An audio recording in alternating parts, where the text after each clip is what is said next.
नमस्कार, वंदे मातरम। मैं हूं श्यामगिरी। आप देख रहे हैं हमारा चैनल मुद्दा भारत का। मुद्दा भारत का यानी मुद्दा आपका। मुद्दा है महाराष्ट्र की राजनीति का। जी हाँ, आज हमारे साथ में एक बार फिर से हैं कृपाशंकर सिंह जी। उत्तर भारतीय नेता हम इनको नहीं कहेंगे, हम कहेंगे इनको देश के दिग्गज नेता हैं। और आज नवरात्रि की शुरुआत है। हम नवरात्रि के अवसर पर सबकी शुभकामनाएं देते हुए और कृपाशंकर सिंह जी से रिक्वेस्ट करेंगे कि देवी की आज आगमन हुई है, उस पर देश के लिए और प्रदेश के लिए क्या मांगे हैं, इससे हम जानकारी लेंगे। सबसे पहले सर नमस्कार, जय माता दी जी। नवरात्र के प्रथम दिवस पर माँ शैलपुत्री का आज आगमन हुआ है और उस आगमन से पूरे देश में और विदेशों में भी देख रहा हूँ जी। माँ तो माँ होती हैं, पर उस माँ के प्रति श्रद्धा रखने वाले जो भी लोग हैं कल से परेशान थे, परसों से परेशान थे जी। माता जी को लाना है, माँ घर को सजाना है और माता जी आएंगे तो उनको क्या क्या खिलाएंगे, माता जी को क्या क्या पसंद है, सारी चीजें सब लोग कर रहे हैं। असल में हमारी श्रद्धा, हमारी पूजा, हमारा विश्वास। एक कहानी ऐसी कि एक बार 3 मित्र हुआ करते थे, तीनों एक साथ रहते थे। एक प्रसंग ऐसा है कि तीनों को अलग जाना पड़ा, तो तीनों एक दूसरे से पूछ रहे थे कि अपना पता बता दो, कहाँ जाओगे। वो तीनों जो मित्र थे, मैंने कहा कहानी, तीनों जो मित्र थे, एक का नाम था धन, दूसरे का नाम था ज्ञान, तीसरे का नाम था विश्वास जी। धन ने ज्ञान से कहा, ज्ञान भाई तुम कहाँ जाओगे? कहा मैं जहाँ ज्ञान है, जहाँ नॉलेज है, वेद में जाऊँगा, पुराणों में जाऊँगा, यूनिवर्सिटी में जाऊँगा, पंडितों के यहाँ जाऊँगा, विद्वानों के यहाँ जाऊँगा। ज्ञान ने धन से पूछा तुम कहाँ जाओगे? बोले मेरा भी जहाँ कुबेर का खजाना है वहीं मैं हूँ, जहाँ बैंक है वहाँ मैं हूँ, जहाँ लक्ष्मी है वहाँ मैं हूँ। ये सुन रहे थे। ज्ञान ने कहा कि विश्वास भाई आप बताओ कहाँ जाओगे? कुछ नहीं बोले। फिर धन ने पूछा विश्वास भाई कहाँ जाओगे? फिर भी कुछ नहीं बोले। दोनों ने मिल के कहा कहाँ जाओगे? कहा मैं यही सोच रहा था कि एक बार मैं चला जाऊंगा फिर वापस लौट के नहीं आऊंगा। वो है विश्वास। बिल्कुल। तो विश्वास बड़ी चीज होती है। माँ के प्रति श्रद्धा और विश्वास है। हमारे सनातन धर्म को विश्वास है, हमारी परंपरा को हमारा विश्वास है। इसीलिए माता रानी तो रोज आवे जी, लेकिन जो एक होता है कि एक 9 दिन जो है माता रानी की सेवा हम ऐसे करेंगे वैसे करेंगे। कुष्मांडा देवी आएंगी, फिर ये आएंगे, हमारी अलग अलग ढंग से देवी के अलग अलग रूप में आएंगी। माँ तो माँ होती है। कभी माँ के चरणों में बैठ जाओ, माँ के पास बैठ जाओ तो कुछ मांगना नहीं पड़ता है। बिल्कुल। और माँ बाप से तो माँ बाप जानते हैं उसके बच्चे को क्या चाहिए। हाँ, उस माँ के सामने बच्चा बन के ही रहना चाहिए। कितनी भी बड़ी तुम बन जाओ, लेकिन माँ के सामने बच्चा रहना चाहिए। इसलिए मैं माँ को प्रणाम करता हूँ और श्रद्धा के साथ यही कहना चाहूँगा कि माँ, एक आशीर्वाद जो हमारे पास आपका है, जो हमेशा आपका आशीर्वाद मिलता है कि मेरे हाथ से कभी कोई गलत काम नहीं होने पाए, ये माँ का आशीर्वाद हमको मिलता रहे। धन्यवाद सर। तो अब हम आगे चलते हैं, जरा थोड़ा राजनीति बात कर लेंगे, थोड़ा राजनीति चर्चा करेंगे, क्योंकि आपको देख के जो है लोग धर्म के कम और राजनीति ज़्यादा बातें चर्चा करते हैं। सर, एक सबसे बड़ा महाराष्ट्र की इस समय आंदोलन चल रही है, जो मराठा समाज की आंदोलन है। मनोज जरांगे जो है पूरे महाराष्ट्र में दौरा कर रहे हैं। लाखों लोग उनके समर्थन में आ रहे हैं और 10 दिन का सिर्फ अल्टीमेटम बचा है। सरकार ने उनको 40 दिन का मोहलत मांगी थी और 40 दिन में से 1 महीना लगभग बीत गए हैं। अब सबसे बड़ी समस्या सरकार के सामने है, उस आंदोलन को कैसे आगे ठीक किया जाए। और मनोज जरांगे के सामने ये है कि 10 दिन के बाद अगर हमारे मांगे नहीं हुई तो हमारी अर्थी की जो है जल्लोश निकलेगी। क्या कहेंगे सर इस स्थिति में महाराष्ट्र सरकार को सामने कितनी बड़ी लोकतांत्रिक प्रक्रिया में लोगों को अपनी मांगे रखनी चाहिए जी। हम मांग रखते हैं और सरकार जो है उसकी कटिबद्धता जिन विषयों पे है वो प्रायोरिटी होनी चाहिए। ये मतलब मराठा आरक्षण का मुद्दा प्रायोरिटी है जी, गंभीर विषय है, धनगर समाज के विषय है, अन्य ओबीसी समाज का है, लेकिन उसके साथ साथ सरकार कैसे चले, हम सब एक हैं। अब इस देश में अगर आर्थिक आधार पर कहीं आरक्षण हो जाता तो कोई समस्या नहीं होती, लेकिन वो कहीं से दिखाई नहीं पड़ रहा है। आर्थिक दृष्टि जो कमजोर है उसको आरक्षण मिलना ही चाहिए। अब जहाँ तक मराठा समाज की बात है, तो किस समाज में कौन पैदा हुआ उससे बढ़ करके उसकी जरूरत आज क्या है जी, लोगों की जरूरत क्या है, उस जरूरत पे जाना चाहिए। मुझे लगता है कि महाराष्ट्र शासन, महाराष्ट्र सरकार जो जिसका नेतृत्व मुख्यमंत्री के रूप में एकनाथ शिंदे जी कर रहे हैं, और देवेंद्र फडणवीस साहब जो कुशल है, जिसका नेतृत्व माना जाता है, मुख्यमंत्री रह चुके हैं, आज उप मुख्यमंत्री करके काम कर रहे हैं, बट लोगों को पता है कि उनकी भूमिका बड़ी मतलब ऐसी भूमिका है कि निर्णायक जो भूमिका होती है वो देवेंद्र फडणवीस साहब की होती है। दूसरे हमारे उप मुख्यमंत्री अजित पवार साहब हैं, काफ़ी अनुभवी हैं। तो मुझे लगता है कि इन लोगों ने तो कहा है कि भाई 10 दिन 5 दिन समय 40 दिन अल्टीमेटम नहीं, हम क्या कर सकते हैं। सरकार ये चाहती है, हम ये चाहते हैं, हम बैठ के हम चर्चा करके करें। अल्टीमेटम शब्द जो है वो किसके लिए होता है कि हमारी बॉर्डर पे ये आ गया है, अगर एक दिन तुम नहीं हटा तो हमारी लड़ाई तय है। लड़ाई नहीं है, सौहार्दपूर्ण वातावरण में इसका निर्णय होना चाहिए। और मराठा समाज का आरक्षण के लिए कटिबद्धता सरकार की है, और मैं भी मराठा आरक्षण मिलना चाहिए उसके पक्ष में हूँ जी। इसलिए मैं कहता हूँ कि ये अल्टीमेटम शब्द जो है वो फिर उसको सरकार से दिलवाना है। समस्याएं बहुत पड़ी हैं, ऐसा तो नहीं कहीं रखा हुआ उठा के दे दें, हमारे पास है दे दें जी। जो मतलब परसेंटेज उसी में से देना करना है। लेकिन मुझे लगता है कि यही देवेंद्र फडणवीस साहब जब 2014-2019 में मुख्यमंत्री थे, इन्होंने मराठा आरक्षण को किया था और हाईकोर्ट में टिकाया था।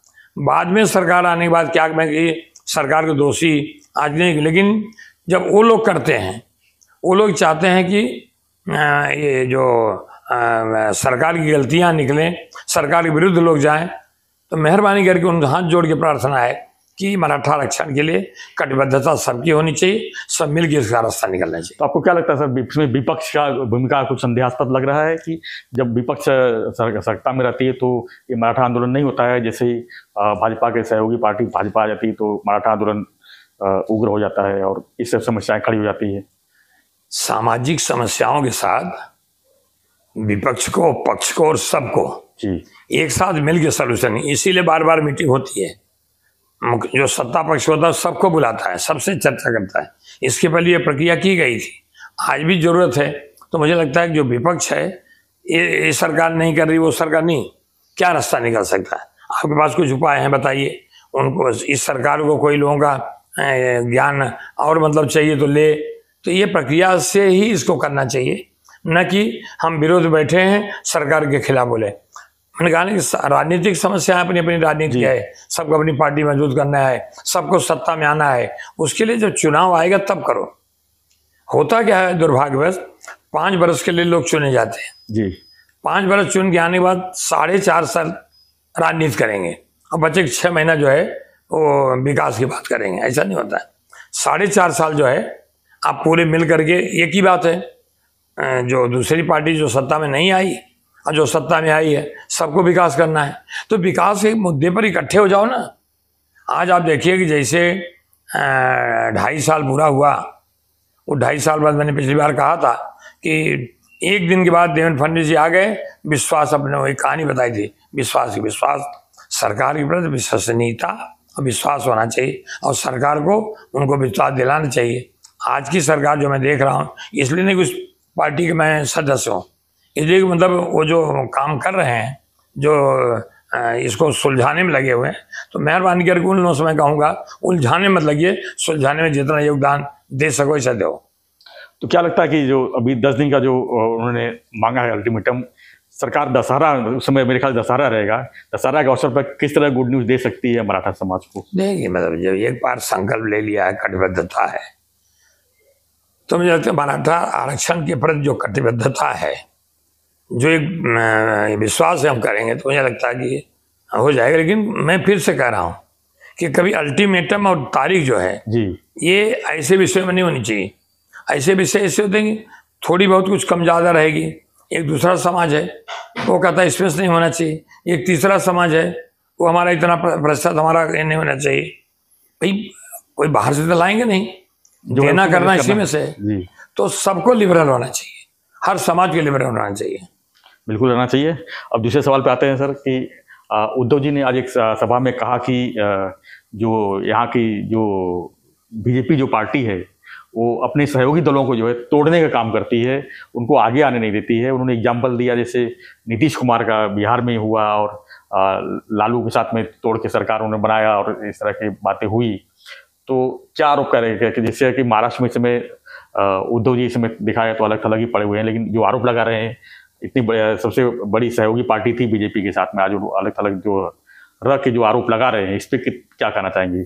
कई बार महापालिका में उनकी संख्या बल नहीं थी जी, फिर भी वो जोड़ तोड़ के ही बनाई ना। अभी बीच में 2017 में 84 सीटें उनको मिली थी जी, 82 बीजेपी को मिली थी। अगर बीजेपी को मुंबई महाप्रबंधन के लिए बड़ा आसान था एकदम। उनके पास सामने के मनसे का और लोग सपोर्ट देना है, बोले मैं तोड़फोड़ नहीं करूँगा। तो बीजेपी कोई तोड़फोड़ नहीं करती है। फिर आपने क्या किया, महापालिका माने के लिए आपने तोड़फोड़ किया जो करना था। ये तो विचारों से कुछ लोग जुड़ते हैं। मुझे कोई बुलाने गया था, मुझे बुलाने गया तो मेरे बीजेपी में मैं कांग्रेस में था, एक इश्यू ने हमको विचलित किया और मैंने निर्णय लिया कि विचारधारा के साथ हो। तो 40 एमएलए एक मुख्यमंत्री रहते हुए, सत्ता में रहते हुए उनके 40 एमएलए चले जाएं तो तोड़फोड़ तो कौन सत्ता में था भाई, क्या तोड़फोड़ करता? सत्ता में आप है ना जी। सामान्य उद्धव जी ठाकरे विचारों की राजनीति करें और भारतीय जनता पार्टी इतने साल साथ रहे हो, भाई तोड़फोड़ किसने किया? आप अलग हो गए ना। तोड़फोड़ करना होता तो उसी समय उद्धव ठाकरे जी के जो 56 विधायक थे जी, वो 56 को तोड़ के उसी समय सरकार बना 2019 में। क्यों सच्चाई को अलग दिशा में ले जाने प्रयास कर रहे हैं? मुझे नहीं, भारतीय जनता पार्टी किसको तोड़फोड़ करनी होती तो उस समय जब ये अपना शपथ भी ले लिए थे अजीत पवार जी, जो शरद पवार जी की जानकारी में सब हुआ था, शपथ भी ले लिए थे। अगर तोड़े फोड़ करना तो सरकार में आ गए थे, कुछ भी हथकंडा अपना लेते हैं। तो ये भारतीय जनता पार्टी मतलब क्या है कि भाग्य से वो शिकार का टूटना और वो बिल्ली को दही मिलना ऐसा हो गया है। आप साथ में थे, आप साथ में लड़े, आप दोनों की मतलब तस्वीरें लगी, बीजेपी शिवसेना एक विचारधारा की है। इसके बाद आप आने के बाद आप चले गए मुख्यमंत्री बनने के लिए। बाला साहब कितने बड़े महान थे वे, उन्होंने कभी मतलब तोड़फोड़ की बात नहीं करी। उनका जिसकी जितनी हिस्सेदारी उसकी उतनी भागीदारी, वही होता था। शिवसेना को सब मुख्यमंत्री बने जी, संख्या बल ज्यादा थी, बीजेपी के मतलब उप मुख्यमंत्री बने 95 में बराबर। तो तोड़फोड़ तो बीजेपी तब भी कर सकती थी। ये तोड़फोड़ का आरोप लगाना गलत है। मुझे लगता है कि इसी में मत उलझे इस महाराष्ट्र के कटिबद्धता के लिए। आपके एमएलए आपके विधायक चले गए हैं, आप विधायकों के विचारों से मनाइए, मान जाए तो ठीक है। वो आए हैं बीजेपी के पास आए तो कोई मतलब ये तो नहीं है भैया भाग जाओ करके। इसको अगर तोड़फोड़ करते हैं तो फिर उनको तोड़फोड़ सद मुबारक हो। सर अभी बात हुई नीतीश कुमार की, तो थोड़ा सा उनके बारे में चर्चा कर लेते हैं। ऐसी चर्चा है कि नीतीश कुमार अब जो आगामी लोकसभा चुनाव है उत्तर प्रदेश के फूलपुर सीट से लड़ने जा रहे हैं, और क्या कहेंगे इस बारे में आप कि अब उनको बिहार पे भरोसा नहीं रह गया है? ऐसा है कि विधानसभा का चुनाव लड़ना या लोकसभा का चुनाव लड़ना इस देश में कोई कहाँ से भी लड़ सकता है जी। फूलपुर से लड़े या बिहार से लड़े क्या फर्क पड़ता है, कहाँ से भी लड़े। नरेंद्र मोदी जी ने चुनाव लड़े, बनारस से लड़े, बनारस के लोगों ने गाँव बनाया। तो हम इस पर नहीं जाते, चुनाव कोई कहाँ से लड़े उस पर कोई मतलब नहीं, कहाँ से लड़े हो। अगर दूसरी बात करें सर कि वापस बीजेपी में आ सकते हैं, ऐसी चर्चा है, इस पर आपको क्या कहना है, कितना बल है उस चर्चे में, कितना बल है? अंग्रेजी की एक वाक्य है जी, if there is any certainty in the politics that is uncertainty, so uncertainty the certainty in the politics. Politics में कुछ भी संभव है।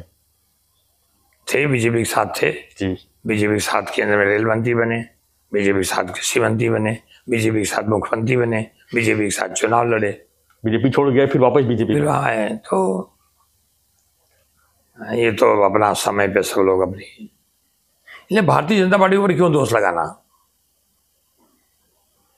सरकार बनाने के लिए हमने कहा कि भारतीय जनता पार्टी किसको तोड़ा,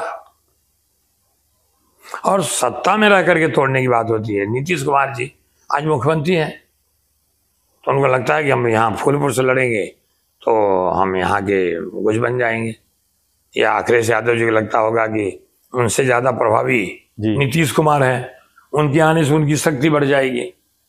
ये हुआ ना, भारतीय जनता पार्टी ने जब नरेंद्र मोदी जी को वाराणसी लड़ाया जी, उनको लगा कि नरेंद्र मोदी अगर वाराणसी आएंगे हमारा वाराणसी बहुत अच्छा हो जाएगा, जो आज हो गया है। तो हो सकता है अखिलेश यादव फेल हो गए हों कि हम उत्तर प्रदेश का फूलपुर विकास नहीं कर सकते हैं, अब मुझे नीतीश कुमार की जरूरत है, तो उनकी सोच है। सर आप महाराष्ट्र देखते ही हैं, आप उत्तर प्रदेश भी बहुत हफ्ते में लगता हूँ 3-4 राउंड लगाते ही हैं। क्या स्थिति है इस समय लोकसभा की अगर बात करें तो पूरे उत्तर प्रदेश लोकसभा की बारे में? मैं साधुवाद देना चाहूंगा सम्मानीय योगी आदित्यनाथ जी को जी, जिस तरीके से उत्तर प्रदेश में उन्होंने अपराध मुक्त किया, और मुझे नहीं याद है कि कोई नेता, एक बार मुझे मालूम जॉन कैनेडी जो राष्ट्रपति थे जी, उन्होंने अमेरिका के शायद, अगर मैं गलत नहीं हूँ, जानकारी अगर मेरी गलत नहीं है, गलत भी हो सकती, नहीं कह सकता, उन्होंने कहा था कि मैं ये आतंकवाद को और ये अपराध को मुक्त कर दूंगा, और उन्होंने कहा था मिट्टी मिला दूंगा, इससे सब जो इन्होंने कहा उसका अलग था, और कुछ दिनों के बाद उनकी हत्या कर दी गई थी।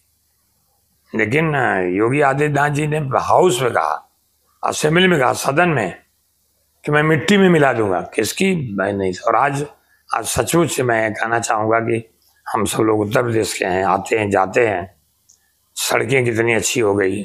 मनरेगा में जो लोग भाग के गए थे, जिनका यहाँ पे साधन नहीं था, आज वो लौट के नहीं आए हैं, काम कर, फैक्ट्री लग रही है। 3-4 साल के बाद मतलब ऐसा हो जाएगा, भगवान करे, हम लोग वहाँ से जिन परिस्थितियों में आते हैं और जिन परिस्थितियों में यहाँ रहते हैं, हमको चिंता लगी रही, मेरे परिवार के बच्चे को फी भरने के लिए पैसा है कि नहीं, मेरे परिवार में मतलब वो पानी का जो पंप लगता है, मशीन लगती है, उसका मतलब किस्त चुका पाएंगे कि नहीं, तो चिंता तो लगी रहती है। और मुझे लगता है कि आदरणीय नरेंद्र मोदी जी देश के प्रधानमंत्री, जिन्होंने उत्तर प्रदेश तरफ पूरी ताकत लगाई, क्योंकि वाराणसी के भी सांसद थे वो जी, वैसे भी हर जगह पूरे देश में करते हैं, लेकिन उत्तर प्रदेश कुछ विशेष कृपा रही उनको कि जब जब विकास की बात हुई, पूरे देश के उद्योगपति जाते थे, प्राइम मिनिस्टर खुद जाते थे। आज उसी का परिणाम है कि योगी आदित्यनाथ जी, आज वाराणसी का उदाहरण ले लीजिए ना, वाराणसी में मंदिर बन गया है, हम लोग आते जाते हैं जी, 70% जो पैसेंजर होते हैं हवाई जहाज के या ट्रेन के, वो सब पूरे देश के होते हैं। आज मुझे ये पता चला कि गोवा से ज़्यादा रेवेन्यू जो है पर्यटन विभाग को मतलब वाराणसी में मिल रहा है। जिस दिन भगवान राम का मंदिर, भव्य मंदिर तैयार होगा, मुझे लगता है कि इस देश में टूरिज्म पूरे वर्ल्ड से, मथुरा जब तैयार होगा तो लोग आएंगे।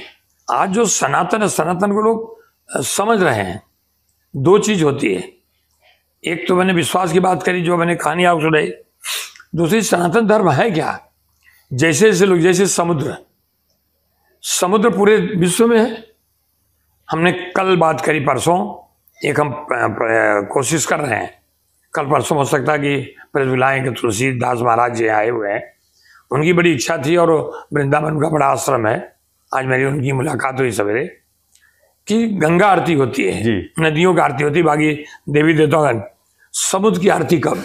हाँ, तो उस पर हम लोग की सहमति बनी, और समय लग सकता है कि समुद्र की आरती हर पूर्णमासी को बजे घंटा, और समुद्र की मतलब शाम के सूर्यास्त के समय आरती हो। भगवान विष्णु और माता लक्ष्मी वहीं पे पड़े हैं, और समुद्र से ही सब कुछ मिला है। तो जब समुद्र आरती यहाँ होगी, कल वो बंगाल की खाड़ी में होगी, समुद्र जहाँ जहाँ है, फिर वो अमेरिका में होगी, रसिया में होगी, सब जगह समुद्र देवता एक ही है, सनातन एक ही है। बाकी ये थोड़ा करें कि वहाँ मतलब जाके समुद्र की आरती समय पूजा करने की पद्धति अलग हो सकती है। तो ये एक शुरुआत करने का एक विचार है, उस विचार को पूर्ण मतलब करने के लिए एक इच्छा बनी है। जल्द ही उसको लेके मैं आपके सामने आऊँगा कि समुद्र आरती होगी, लोग आएंगे, समुद्र के बारे में जानेंगे, समुद्र क्या था, समुद्र क्यों था, मंथन में विष मिला, विष शंकर भगवान ने क्यों पिया, बाकी लोग विष लेने से इनकार किए, देवताओं राक्षसों में चर्चा हुई। तो ये सब जब हम जानेंगे तभी तो मानेंगे ना। कभी कभी हम लोग मानते तो हैं, जानते नहीं। और जिस दिन जान जाएंगे फिर वही मैंने कहा जो कहानी बताई कि धन और ज्ञान और विश्वास की, तो विश्वास एक बार टिक जाएगा तो कभी नहीं जाएगा, और जब कभी नहीं जाएगा तो सनातन धर्म के जो परंपरा है, जो गति है, हम पूजा करते हैं, भगवान गणेश पूजा करते हैं, शंकर भगवान के पिताजी हैं, उनकी पूजा नहीं करते, लेकिन शंकर भगवान ने भी गणेश को माना है। भगवान विष्णु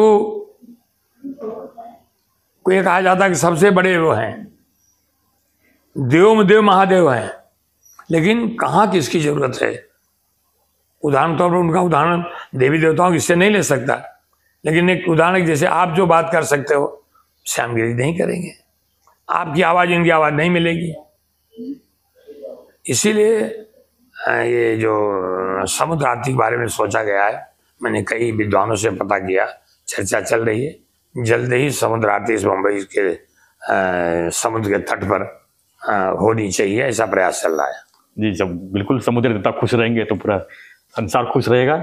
और एक आखिरी सवाल हम जाते जाते पूछेंगे यही कि चुनाव से ही जुड़ा हुआ है लोकसभा का, 40+ की जो है टारगेट जो है महाराष्ट्र से है, तो उत्तर प्रदेश से भी कोई टारगेट है, तो उसके बारे में जरा क्या है ख्याल? क्या टारगेट दिया गया? कोई सर्वे तो कर नहीं रहा हूँ, ना मैं कोई ज्योतिषी हूँ कि आंकड़ा बता दूँ, लेकिन मैं कह सकता हूँ कि 2024 में जो देश के प्रधानमंत्री नरेंद्र मोदी जी ने देश का मान सम्मान बढ़ाया है, चाहे चंद्रयान 3 के माध्यम से, चाहे G20 के माध्यम से, चाहे अन्य विषयों के माध्यम से, देश का मान सम्मान ऊंचा हुआ है और अपनी ग्रोथ रेट जो है वो 5 पे आई है।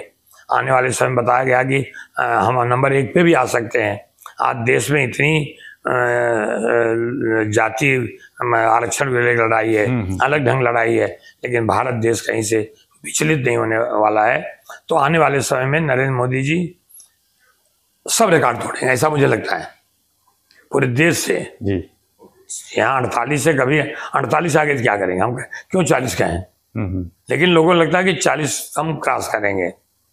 उत्तर प्रदेश लोग बोलते हैं कि मतलब कोई सीट किसी को जाएगी ही नहीं, 80+, मतलब 80। तो ऐसे लोग कह रहे हैं, लेकिन इतना मैं कह सकता हूँ कि नरेंद्र मोदी जी ने जो, जैसे होता है ना कि जो बोओगे अगर समय से सब ठीक रहा तो आपको मिलने वाला है। इसलिए मुझे लगता है कि 2014 में जो उन्होंने हिंदुस्तान के प्रधानमंत्री के रूप में काम किया, 2019 में लोगों ने काफ़ी उससे बढ़ चढ़ के वो सीट दी, उससे ज़्यादा सीट, मतलब हम इसे फिर कह रहा हूँ आंकड़ा नहीं बता सकता, न तो ज्योतिषी हूँ न कोई सर्वेयर हूँ, लेकिन मुझे कह सकता हूँ कि भारी बहुमत से नरेंद्र मोदी जी एक बार देश के प्रधानमंत्री बनेंगे। धन्यवाद सर। तो हमारा चर्चा जो है आपको कैसा लगा हमें कमेंट बॉक्स में जरूर लिखिए, और हम समय दिए कृपाशंकर सिंह जी ने, उसके लिए बहुत बधाई। मैं आपको भी बधाई देता हूँ कि सामान्य लोगों को जो समझने जानने का मौका नहीं मिल पाता किसी तरीके से, जो अखबार नहीं खरीद सकते, उनके लिए आपका ये जो हमारा भारत का मुद्दा है, हमारा मुद्दा है, लोगों का मुद्दा है, ये पहुंचाते, इसलिए हम तो बोलते हैं आपको मुद्दा यानी आपका मुद्दा है, आपकी आवाज़ है। धन्यवाद सर, बहुत बहुत धन्यवाद, आपने हमको समय दिया। धन्यवाद।